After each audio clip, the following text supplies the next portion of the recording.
Selamat datang kembali di pembahasan kita. Nah, kali ini ada materi menarik nih yang Anda bagikan tentang matan keyakinan dan cita-cita hidup Muhammadiyah. Sering disingkat MKCHM, ya? Betul sekali, MKCHM. Ini kan dokumen ideologis inti mereka. Sumbernya kutipan dari dokumen yang menjelaskan dasar pemikiran ini. Misi kita sekarang kayaknya seru nih. Coba kita gali lebih dalam. Apa sih intinya MKCHM ini? Dan kenapa kok penting banget buat Muhammadiyah sebagai gerakan Islam berkemajuan? Oke, yuk kita coba kupas bareng nih. Jadi kita mulai dari yang paling dasar dulu ya. MKCHM ini sebenarnya apa sih?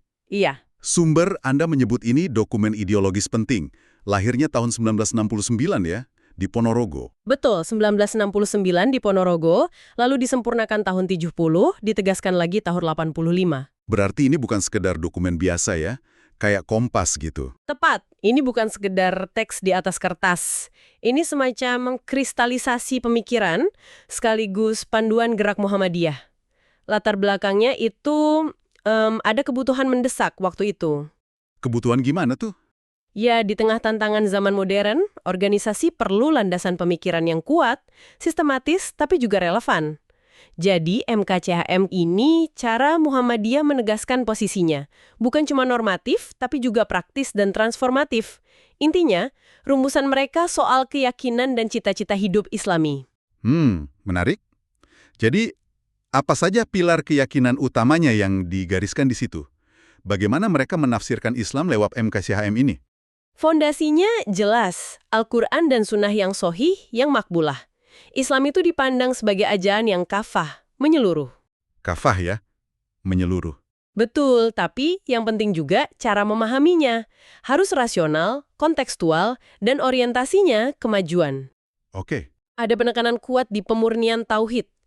Menolak syirik jelas ya, menyekutukan Allah, terus juga bid'ah, inovasi ibadah yang tanpa dasar, sama khurufat, kepercayaan tahayul. oh iya. Pemurnian akidah itu ya? Betul. Termasuk ibadah ritual, harus sesuai tuntunan Nabi. Murni, tanpa ditambah kurangi. Pembinaan akhlak luhur juga jadi bagian penting. Oke, jadi di satu sisi ada pemurnian yang ketat soal akidah dan ibadah. Tapi tadi disebut juga orientasi kemajuan. Nah, kalau untuk urusan duniawi, misalnya ekonomi, pendidikan, atau sains gitu, gimana? Apa pendekatannya sama kakunya? Nah, justru disinilah letak menariknya. Fleksibilitasnya di situ. Dalam bidang yang disebut muamalah duniawiyah, urusan keduniaan. Muamalah duniawiyah. Ya, di area ini Muhammadiyah malah sangat mendorong inovasi dan kemajuan. Asalkan, tentu saja, tetap sejalan dengan prinsip-prinsip dasar Islam. Tidak bertentangan. Wah, ini menarik. Jadi ada pembedaan ya antara ranah ibadah murni yang harus ikut tuntunan persis dengan ranah duniawi yang lebih terbuka untuk ijtihad dan inovasi. Tepat sekali. Kemampuan membedakan domain ini penting banget. Inilah yang bikin Muhammadiyah bisa adaptif terhadap zaman, tapi tetap kokoh di nilai dasarnya.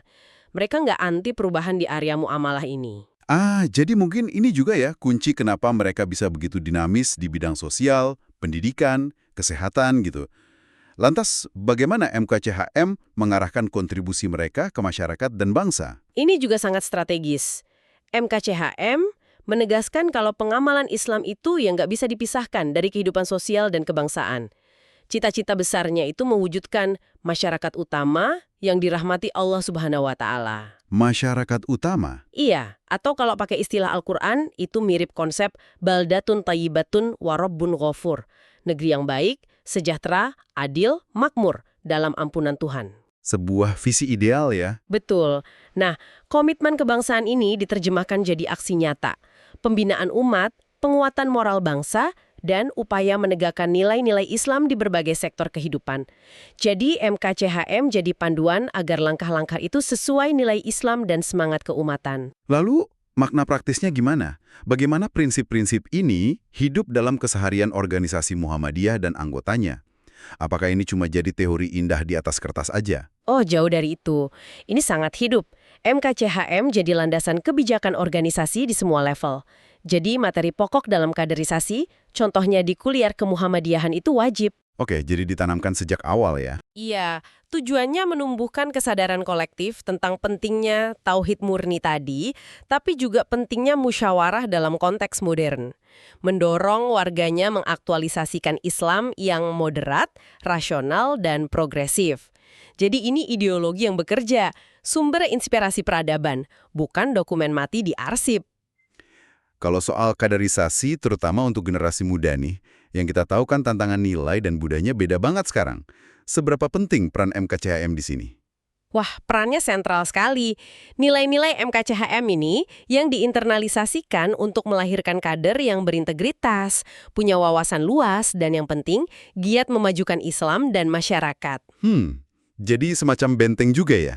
Bisa dibilang begitu, di tengah tantangan kayak krisis moral, disorientasi nilai, gempuran budaya luar lewat teknologi, MKCHM ini fungsinya seperti pelita atau kompas, menjaga keseimbangan. Keseimbangan gimana maksudnya? Ekstrim konservatif yang kaku dan menolak kemajuan, menjaga jalan tengah yang moderat dan berkemajuan itu. Dan ini nyambung juga nggak sih dengan banyaknya amal usaha Muhammadiyah yang kita lihat di mana-mana, sekolah, rumah sakit, panti asuhan, dan lain-lain.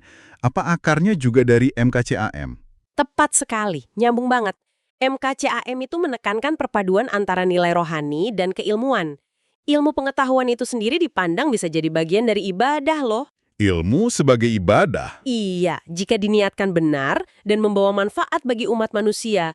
Semangat inilah yang membangkitkan girah, semangat untuk mengembangkan ribuan amal usaha itu. Pendidikan, kesehatan, sosial. Itu semua implementasi iman yang praksis, yang nyata. Jadi wujud nyata dari keyakinan dan cita-cita hidup itu ya? Betul. Dokumen ini, MKCHCM ini, menjawab kebutuhan internal organisasi, tapi sekaligus juga menawarkan solusi untuk masalah bangsa dan umat yang lebih luas. Membimbing ke arah pembentukan manusia yang seimbang, berilmu, beriman, dan beramal. Oke, jadi kalau kita coba rangkum nih ya, secara singkat MKCHM ini semacam DNA ideologisnya Muhammadiyah gitu ya. Panduan dinamis yang merangkum cara mereka memadukan keyakinan Islam yang murni dengan akal, dengan kemajuan zaman, dan juga tanggung jawab sosial kebangsaan. Ini blueprint Islam berkemajuan yang sering kita dengar itu? Betul. Dan kalau kita lihat gambaran yang lebih besarnya lagi, ini menunjukkan sebuah upaya unik ya, upaya Muhammadiyah untuk menjejakkan kehidupan modern dalam prinsip-prinsip inti Islam, sambil secara aktif berusaha membentuk masyarakat yang lebih baik, lebih adil, lebih makmur, berdasarkan nilai-nilai tersebut, bukan malah menarik diri dari modernitas. Menarik sekali. Nah, sebagai penutup nih, mungkin ada satu hal yang bisa Anda para pendengar renungkan lebih lanjut. Mengingat tantangan zaman kita sekarang yang makin kompleks ya. Iya, betul. Bagaimana prinsip-prinsip dalam MKCHM ini misalnya soal keseimbangan antara tradisi dan kemajuan, atau integrasi antara iman personal dan amal sosial, sejauh mana Anda melihat relevansinya dalam konteks kehidupan Anda sendiri, atau masyarakat luas, bahkan mungkin di luar lingkup langsung Muhammadiyah. Sesuatu untuk dipikirkan ya.